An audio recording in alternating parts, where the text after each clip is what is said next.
Hi అండి, మెంతికూర పప్పు ఎలా ప్రిపేర్ చేసుకోవాలో చూద్దామండి.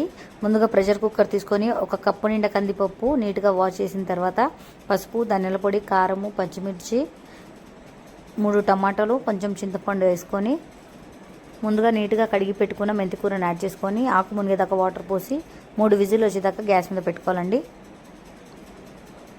గ్యాస్ మొత్తం వెళ్ళిపోయిన తర్వాత పప్పును మొత్తం మెత్తగా రుబ్బుకోవాలి. దాంట్లో టేస్ట్కి తగ్గ సాల్ట్ వేసుకొని నీట్గా కలిపేసుకొని బగారించుకోనికి గ్యాస్ మీద ఒక ప్యాన్ పెట్టుకోవాలండి.